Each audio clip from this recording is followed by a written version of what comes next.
In the pre-dawn hours of Saturday morning, 74 new members of the House of Representatives were finally sworn in. Their front row seat to the chaos over the Speaker's vote being quite an introduction to what life might be like in Congress. Joining me now are two of the new lawmakers, Democratic Congresswoman Becca Balint of Vermont and Congresswoman Jasmine Crockett of Texas. Thank you both very much for coming to the Sunday show. I know you're sitting here with me, Congresswoman Crockett, but I'm going to go to Congresswoman Balint first because I need to give you your props, Congresswoman. You're the first woman and first out LGBTQ person elected to Congress from Vermont, but was that first week at the Capitol what you expected? No, not at all. At moments, it felt a little like I was at an airport gate waiting for a flight that was never arriving at the gate. You got, kids falling asleep, people reading their books. It was certainly chaos. I did not expect. Not America's finest hour.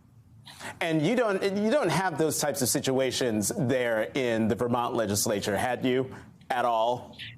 No, nothing even close, nothing close. And I was saying to my friends back home, because they had their swearing in the Vermont legislature this week, that you don't go to the floor without the votes. And so I just was marveling at, round 7, round 8, and then 13, 14. And no, never seen anything like it.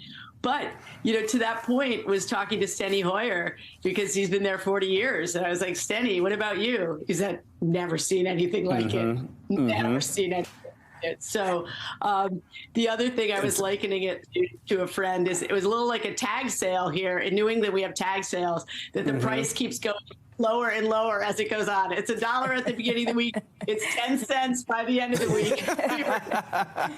We were at a nickel by, Saturday morning. Right. So Congresswoman Crockett, you come from Texas, where unlike Vermont, the serenity of the Vermont legislature, the Texas legislature, you have seen some chaos, particularly when you and members of the Democratic caucus left the state a couple of years ago to deny the Republicans a quorum to change the voting laws in the state. How does this drama compare to that? I didn't think anything could be more dramatic than the Texas House, but I was wrong. I thought that we would have some semblance of the ability to govern. I thought that if you're going to the big house, the first thing that you would know how to do is to count. And that's one thing that obviously Kevin McCarthy is unable to do. So it's going to be interesting for him to be the speaker and not be able to count. And with this tight majority, it's absolutely imperative if he wants to get their terrible agenda across. Now, for us as Democrats, this is a blessing for us that they cannot govern.